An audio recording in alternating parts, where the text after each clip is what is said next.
Two guys, one bench.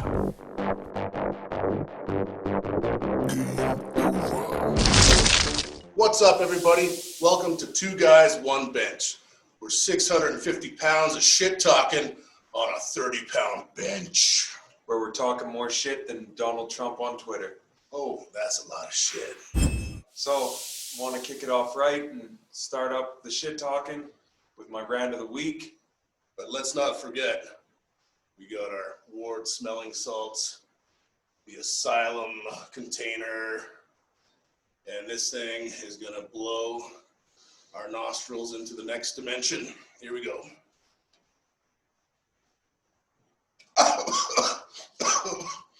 Whoa.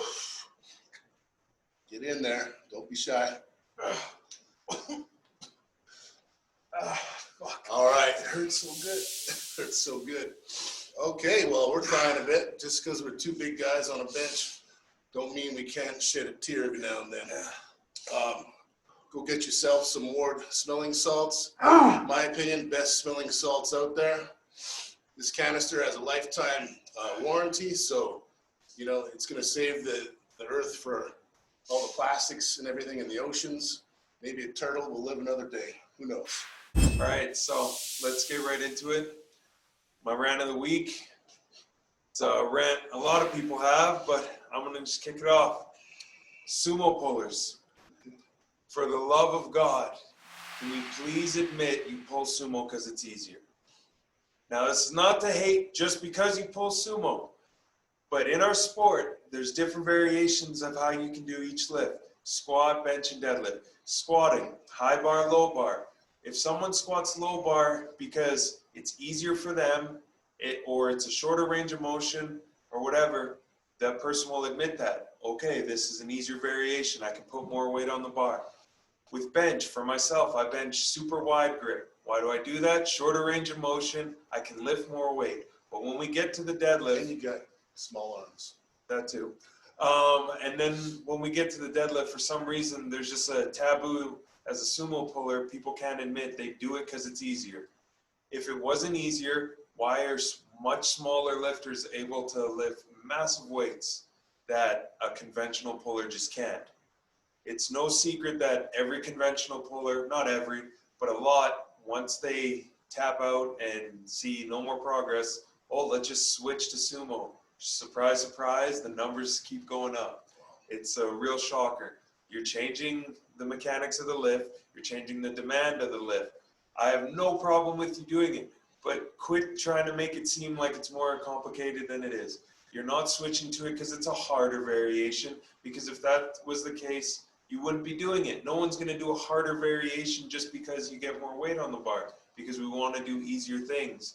So can we just cut the bullshit for once? I have no problem with you saying, I do it because it's easier and it gets more weight on the bar. Okay, so be it. Some of the best lifters in the world pull sumo, but don't bullshit me and say you do it, oh, because it's a technical lift and it's much harder than conventional, because it's not. All right. Well, I have nothing to add to that. That's pretty awesome. For sure. And yeah, it's about, just trying to shed light on a situation where there's obviously some fuckery afoot, and it's, it is an easier way to lift. What I want to move on to for my rant, last few times are just gym etiquette rules.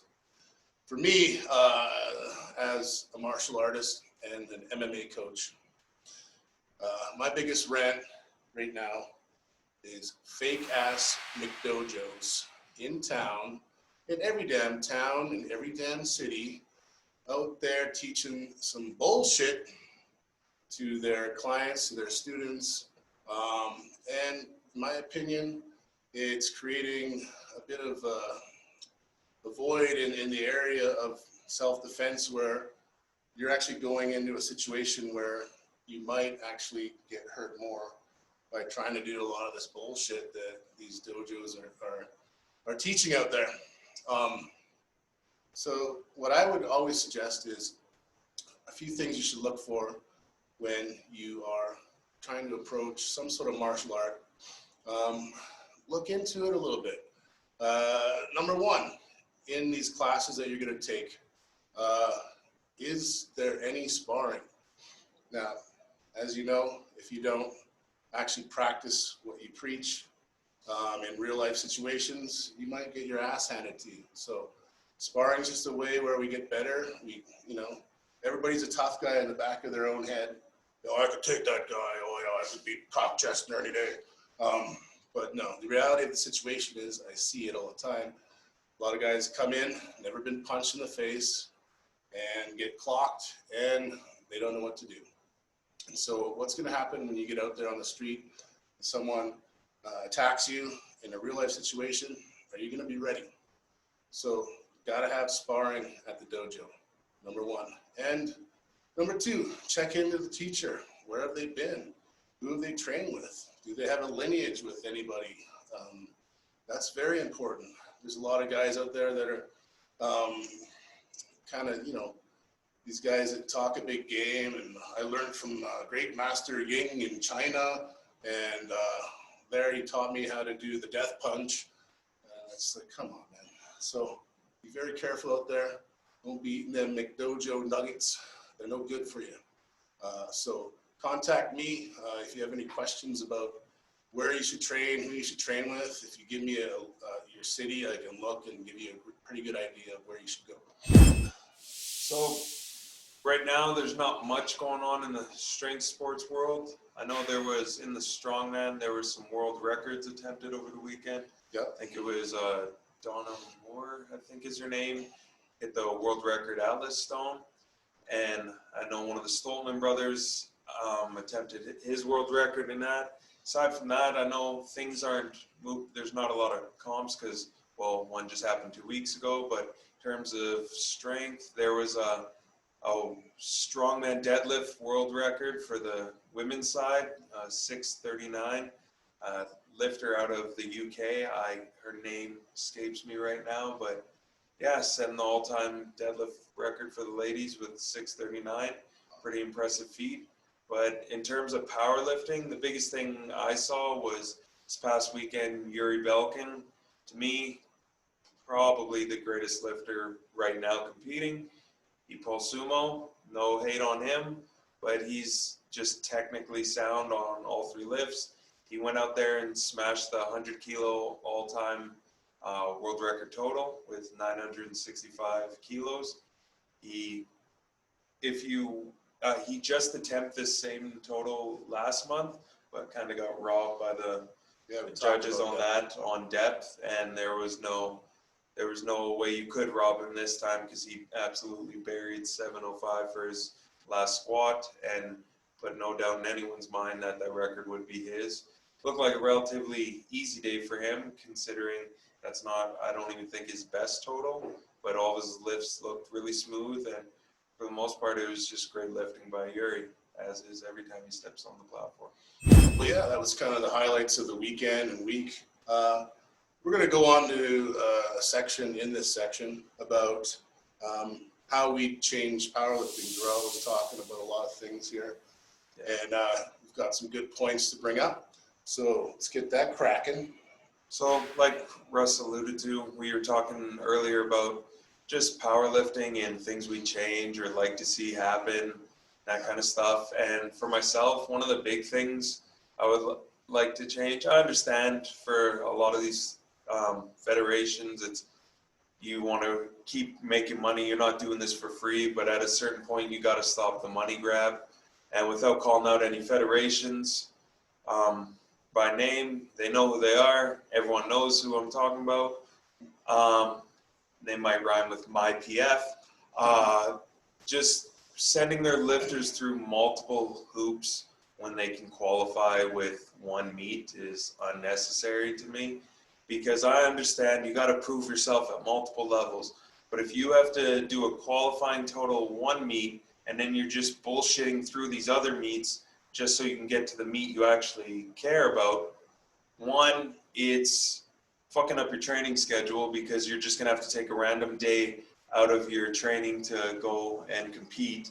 And if you've already got the total you needed, you're either going to go in there and lift semi-heavy and then take a bit of a step backwards in your training outside because now you need to recover, or you're going there to just show up and do a token lift and put a plate each side for everyone and wasting everyone's time. Now, the reason I'm against this is because a sport that's pretty niche, if you're trying to get more people in the sport, forcing the same people to repeat the process multiple times when they may not want to isn't the way you do it. If I find someone who likes to lift, I'm not going to say, okay, well, you also have to do it 7 days a week. No, you let them do it what feels good for them. So if you're forcing people in, there's going to be crazy burnout quickly.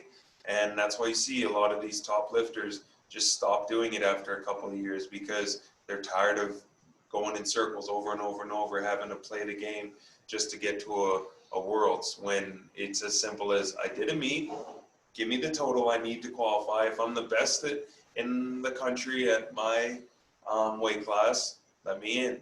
That's all there should be. Yeah, for sure. We were also talking about, having that wear and tear on your body, having to do all these meets in a shorter duration. I know Darrell competes quite often. I'm old balls, I'm 41, so I kind of have a plan to do about 2 meets a year, 1 to qualify, then a Worlds. And I feel happy enough with that, where I know I can make a little bit of a gain from my last meet. So that, that's kind of my style, but Darrell, I know he goes maybe every 3-4 months. Yeah, for me, it's more so just the experience of it. Like I mentioned before, I'm relatively new-ish to the sport, 2.5 years in it, and I just like to compete. It's more of a fun event for me. I do enjoy the training, but for the most part, I just like to get out there around every 12 weeks and try it out. And it's a chance for me to just go, I don't know, network with other lifters, go meet other lifters, and go push yourself every now and then. Exactly, but one thing I must say is that every meet, you're trying to push your limit. You're not half-assing the lift at all. Yeah. You go 100% and you're trying to always increase your total, which you always do. And that should be the goal of competing. It shouldn't be just because you have to and then you call it in. That's just bullshit. So unless you're going to a meet to really give everything you got, not go 9 for 9, like a little pansy, that means you're not pushing your fucking limit at all. Yeah, unless you come away with 3 massive PRs, I just don't see the point of 9 for 9, unless you're the upper echelon, which, let's be real, 99.99% of people aren't. Those are the people that have to go 9 for 9 when they have to make sure everything goes perfect for them to get the all-time world records they're looking for. But for everyone else, I just feel there's no point to the 9 for 9. Yeah, for sure. Updates this week with Eddie and Thor, sadly. Thor's coming new dad. I haven't seen much, just him in baby pictures. Eddie posing with some great shadows to show off his abs, which, I don't know, are those real or not? Looks No, like he had I'm some pretty sure implants. you can buy those. Who knows? We're There's just a hating on Eddie. 2-for-1 deal, and he bought 9. Yeah, that is. If those are real abs, that's an impressive set of abdominals for sure, and they probably are. But we always got to hate on Eddie just because he's a bit of a. Yeah. But I did see Thor was training back again, and he was working on more, switching it up a little bit, because as we've seen, everything he's doing right now is jab, jab, cross, jab.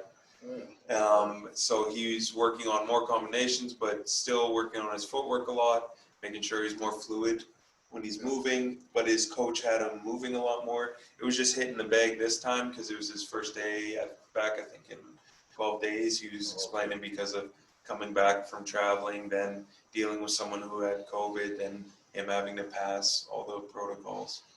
Yeah. I must say he's also looking quite lean. Yeah. I don't know how much he weighs. I think he was saying 170 kilo. Which is Which crazy. is Still heavy for a normal individual, but it's light. For a guy 6'9", he's lightening up, which is good. That means he's going to be able to move more stealthily. And I wouldn't, if he dropped down another, let's say he gets down to like 350, 335, I think that's a good weight for him. Don't try to stay huge. You're a tall man with punching power. It's all about the length of your arms, and you're obviously going to have way more power that way. So I like his approach. We're going to move on to our combat sports section. And there was a UFC card on Fight Island this weekend. I did watch it. My buddy came to visit from Vancouver. We were all pumped up watching the card. We spent most of our time looking at our phones because it was so damn boring. I want to say especially the final two fights. We'll go into the co-main event. Very lackluster. Darrell didn't bother to watch it. A couple of no-name guys I've never heard of, but their co-main event. I think the one guy won on the contender series. That's how he got in. I believe he lost his last fight. I think he was a bigger name guy. I'm not sure. I'd have to go into that, but it was De Castro versus Felipe, Brazilian. And I just want to say that fight had more breast tissue than a Maxim magazine. And I do not know how these men are just coming in at 265 pounds and looking like two fat sacks and 2 bags of milk. I mean, it's not cool. I personally don't understand it because myself, obviously, we do different sports, but coming from a sports background, while I'm getting bigger, something that always stays in my mind is keeping some aesthetics to me and actually looking like an athlete and not being a sloppy bag of shit like some of these guys look. I realize looks isn't everything, but if I'm 285 and I look at some of these guys at 265 and they look like a melted action figure, I don't understand what's going on. And I'm not saying you have to be the most jacked in the world, but if you maybe cleaned it up, possibly you'd be better down the road because it's just extra weight you don't have to keep on your body. It's going to be easier on your joints. Everyone knows that. It's not like losing fat is just going to rob you of all power when you punch. And no one's ever won just for being fat. No, and seriously, these guys look like middleweights that just couldn't put down the fork. And that kind of, we must say, we're a bit muscular ourselves. Yeah. And we're big fans of guys that are big. Some of my favorite fighters, Mark Hunt, Fedor Emelianenko. There's a couple others. Roy Nelson was just a tub of lard, but I liked him. He could knock guys out. Even DC. DC looks like an everyday dad, but he's one of the most dangerous men on the planet. Definitely. So there is that value. In boxing, Andy Ruiz that knocked out Joshua, surprise knockout, won the belt. Even they decided to eat twice as many tacos and burritos and came in and got his ass handed to him in the rematch, weighing, I think, 280, something like that. So, yeah, he let the fame get to his head. But I wanted to take this as a chance for us to speak as trainers, not only for powerlifting, but we train athletes.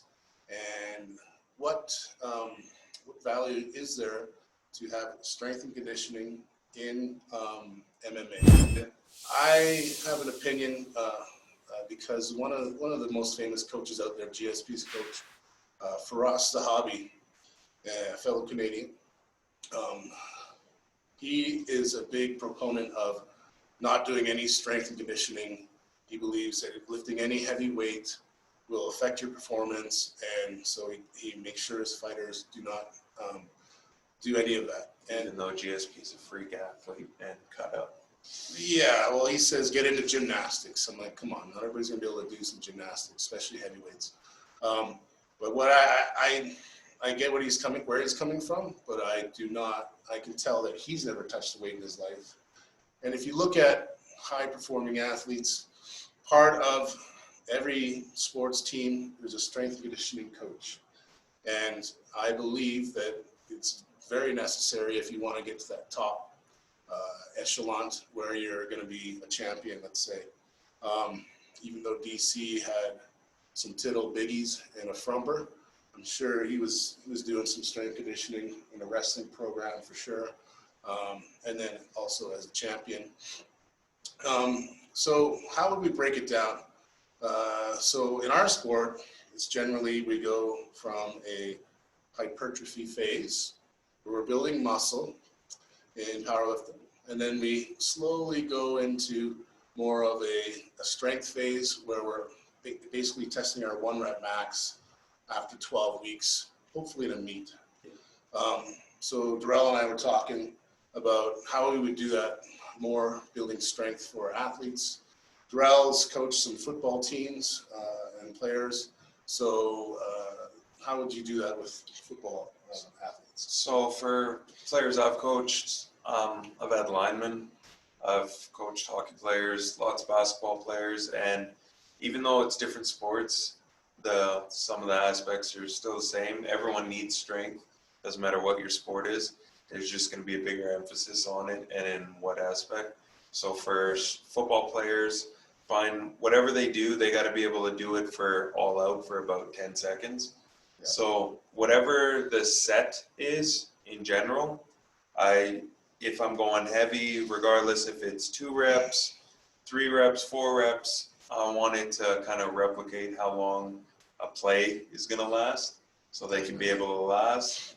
But when I would train football players, it would be more so almost kind of like a conjugate style, where a heavy day and a more dynamic speed day. And so one day they would be doing a main lift, whether it's something like a trap bar deadlift or banded trap bar deadlift or Zercher squat, whatever it is, reps anywhere from usually 5 to as low as 2.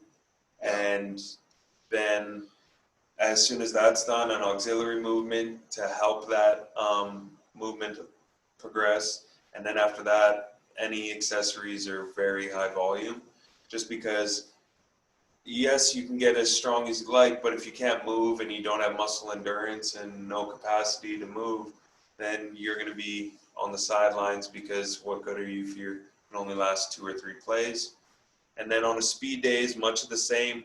The only difference is the load on the bar. Really, you're just going to change what they're moving and how they're moving it. Maybe you throw in more bands, maybe you keep a more body weight focus, but you're still lifting. And for me, I'm a big fan of deadlifts, just because the hip extension we all need. In any sport you do, you need hip extension. I don't care if you're jumping, I don't care if you're running, you're going to need that. Maybe back squat, not as important, just because in reality, I hate saying it like this, but you're never going to have someone on your back. Now, I understand you're never going to pick someone up from the ground, but you're popping through it and doing hip extension. The load of someone is never going to be on top of your shoulders. For an athlete, I'm more so going to give them a front squat most of the time, just because they're exploding forward, and that's what they do in their sport. They're never going to have the feet out wide and sitting back. But that's not to say I'm not going to develop the posterior chain, but I'm going to load them more in the front if it's a squat. Yeah, makes sense. So definitely game specific, and every position is different in football. But MMA, some people believe, oh, you need more endurance, which you do. You're going to go a maximum of 5-minute rounds, 25 minutes, with minute break in between. And anybody that comes to my classes or has done a 5-minute round hitting a bag, it's pretty terrible. And imagine on top of that, someone swinging at you, world-class killer, and you need to be on top of your game with your endurance. So, but I do believe having strength built through the basic compound movements is 100% important. And I feel that every fighter should have a plan to go into how they're going to peak for their fight. So you definitely need to, reach out and get a coach. But what I would do is, if we had a 12-week, generally you have about maybe 2 months to plan for a fight, let's say. But if you're just in your off season and you're waiting for that call, work on your strength then. So working on your strength, trying to build things up to maybe a 5 rep max, where you can test, let's say, oh, I can do a 495 pound deadlift for 5 reps, and my body weight is 205 pounds, that's pretty impressive, right? And that can translate as we modify our workouts to go towards when we're going to fight, where we're absolutely not doing much of weightlifting in the last month. Yeah. Last 4 weeks is all mostly plyometrics and stuff to build our explosiveness, but also, much of the practices are taking a lot out of you. If you're a pro fighter, you're generally training at least twice a day, 2 practices with your team, usually 1 in the morning, crush some food, take a nap, back in the evening around 6 p.m., doing some other, sparring techniques, ground game, depends. You're training about 2 times a day, and then probably 5 days a week. So definitely hard on you. So you got to build up that muscle to be able to perform and get through those practices.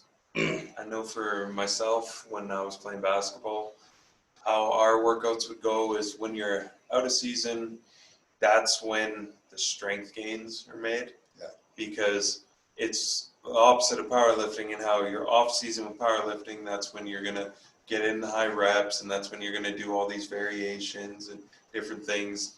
With basketball, when we were about a month or so away from a season, that's when you're putting heavier weight on the bar, doing more compound lifts. Closer we got to actually playing and getting more serious in the season, that's when everything was switched to a lot of unilateral work and body weight work and more circuits and muscle endurance. So establishing that strength first and then build from there. Yeah, we saw that in the documentary with Michael Jordan. It was called The Last Dance. Yeah, how it was revolutionary for them to lift weights, because at the time in the 90s, basketball players didn't touch weights, but really basketball players now, a lot of them don't touch weights because of preconceived notions, thinking that lifting weights is going to get you slow and bad. It's like, no, what's going to make you slow and big and bulky is overeating. So it's not going to be your training. Jordan, part of where he kind of changed and became better was when he started training with this trainer, Tim Grover, I believe. And just watching some of the footage of their workouts, it's fucking bullshit. And it was just some dumb bodybuilding workouts, in my opinion. But that's what Jordan, that's all he needed. He was such an athlete that he wanted to put on size because he was getting bullied on the court a bit. Guys back in those days would rough you up pretty good. It was a bit of a Wild West, and nowadays there's none of that too much going on. I don't know. I don't follow the sport. Yeah, now it's nothing like that, obviously, now. But for him, that just shows the difference. He could add in some bodybuilding and turn into the greatest player of all time, because that's how important strength is to the game. If you look at the game now, even though it's softer than baby shit, the reason LeBron James, one of the most talented players of all time, and he himself is softer than Dr. Scotton, but his hairline's pretty soft. Yeah. One of the big reasons he dominates to this day in year 17 is because he's stronger than everybody, and he puts the time in the gym. When you're 6'8", 270, I don't believe that 250 shit, he's gonna dominate you. And there's nothing you can do about it because he works harder than you. Oh yeah, for sure. So definitely, if you're an athlete, you got to be putting that time in the gym. Don't be slacking, and make sure you know what you're doing. I've coached and helped athletes as high as, in the CFL, Canadian Football League, and I've seen guys that didn't know how to squat properly. They didn't even know what they were doing. They're just these athletic freaks. And if they actually knew exactly how to train and work out, maybe they would have hit the NFL. Who knows? Moving on. So we want to build on last week, how we were talking about techniques of the week. And something I wanted to touch on was lifting cues. Because I know I thought about this weekend when I saw I was in the Instagram comments and seeing someone comment about, why would you ever tell a lifter this cue? It's so pointless. Well, lifting cues are different to every person. And what people need to know about a lifting cue is just because it means something to someone doesn't mean it means the exact same thing to someone else. When I'm coaching my athletes, they know when they're deadlifting, I'm going to yell at them to squeeze their ass when they're deadlifting. For some people, they'd be like, what the fuck are you yelling squeeze your ass at someone for? It's better than yelling hips forward because that didn't work. You often tell me glory hole. Yeah. You can use your imagination what we're doing with that. Yeah, so you got to use what works for your athlete, regardless what sport, whatever lift you're doing. It doesn't matter. You have to find a different cue to get the desired response. So let's say in a squat, if someone isn't keeping their chest up, just yelling chest up isn't getting it done. You got to switch it up. You got to find another way up. I've heard people yell nipples up, and I was like, what the fuck did he just say? But I've seen it work. I've heard people say look to the sky. It's just different cues that everyone uses, and it's your job as a coach, or even if you're coaching yourself, to take a mental cue and think, what do I need to do to fix my lift? And that applies for every sport. If someone's not doing something properly, just telling them something doesn't mean they're going to understand it right away. If I'm coaching a basketball player and I'm telling him he's got to run the lane better, in his mind, he's like, okay, I just heard run the lane. Or I can change it up and say, get your ass down the court, and then that kicks in instead of run the lane better, because he'll think, oh, I already am running. If I maybe have to get more aggressive. It's all different kinds of cues that coaches use to get the desired results from their athletes. And each player is different. And also, I've known through coaching through the years, even teaching English in Japan, one thing doesn't work for everybody, and you want to try to, hammer the nail that sticks out. Yeah. But there are people that are, let's say, if you tell them, all right, you fuck stick, we're doing this, they're going to be like, yeah, okay, be mean to me. But there's others that are going to just be like, oh, I'm a millennial. And they just pucker up, and then they often give up. So you got to be careful how you choose to coach each person. And if you tell someone, pucker your taint, and that works better for them, then hey, maybe they just know how to harness their taint power. But just like Darrell said, everybody's different, so use different cues. 100%. Technique of the week for me in MMA or combat sports, boxing, kickboxing, and I want you to be, if you're not too far into the sport, like many, just when you're watching a UFC or a boxing, kickboxing event, try to focus on this one thing, and that is using your footwork to avoid an opponent's power hand. So often you'll see someone who is a right-handed fighter, will be left hand forward, that's their jab hand. So I always tell my fighters, circle towards the jab hand. So yeah, I'm here. You're here. Right hand up. So I want to be going this way around you. That way I can avoid getting that right on the old schnoz. So you always want to be circling away from their power hand. And that is so important. And we saw that in the main event with Holm, which was, we didn't even get into talking about, that's how boring it was. Yeah. However, it was a very good game plan, and I know, Greg Jackson, Winklejohn are like the masters of game plans. So if you want to win a fight, then, and Darrell was mentioning that she's lost a few. Yeah, for her to win by that way, it wasn't the most entertaining. Holly's been a favorite of mine for a while, especially when she beat Ronda Rousey. I'm not gonna lie, I jumped on that bandwagon because anyone who could shut her up is okay in my books. But Holly, in her fights in the beginning, what made her exciting is also is what attributed to some of her losses. The go out there and swing with anybody attitude is what got her beat with Amanda Nunes. You're not going to trade with someone with crazy power. Valentina Shevchenko, you're going to always take that loss. Jermaine Durandamy, even though I think she won that, that's besides the point. She did lose. So a lot of these fights, she's gone, instead of playing it safe, which, hey, I personally hate it when people play it safe, but I understand why. You're thinking about your record and moving down the line and setting yourself up for a better fight down the road.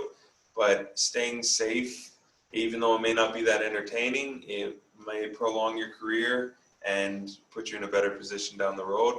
You see guys like Israel Adesanya, it's all he fucking does is play it safe. Even though he's had 2 finishes, he backpedals for 90% of the fight and picks his spots. But hey, it is what it is. Yeah, we've definitely seen that play it safe attitude with Jackson's, and well, they're successful. Look at John Jones, who used to be a more exciting fighter, knocking dudes out, spinning back elbows and stuff like that. But he learned that if he wants to stay on top and keep that belt, he's got to play it safe. GSP also was pretty exciting at the beginning of his career. Matt Serra knocked him out with his midget arm somehow. And ever since that, he decided he never wants to stand up. Yeah, he's I'm not impressed by your performance. But who decided to end his career winning a belt each time and retiring. That was pretty awesome. So game plans, yeah, they're important. And so Holly Holm had a great game plan. And if you go back and watch the fight, she was circling the entire time. It was just a marathon of going in a circle and a circle. And her opponent was just chasing her down, Aldana, who looked like an aggressive fighter, but she just followed her. And then Holly was able to counter when she'd set up in these traps. She did show a little, finishing spirit the last minute of the fight where she tried to finish her, but Aldana was a tough opponent and wouldn't be finished. So at the end of the day, do you want to win the fight or do you want to have an exciting fight?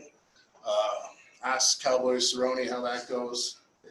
I mean, he's everybody's fan favorite, but he wins about 50% of the fights now, maybe less than that now. And to a point where people are like, come on, man, we don't want to see you lose anymore. Yeah, you hate to see your guy go out like that. And he used to have Jackson and Wink in his corner, and he kind of had a falling out. So, yeah, it's hard to see, but I do, sticking to a game plan, definitely important. All right, guys, thanks for tuning in to 2 Guys, 1 Bench. Catch us next week when we bring you a new episode. Don't forget to eat big, train hard, and always be fight ready. 2 guys, 1 bench.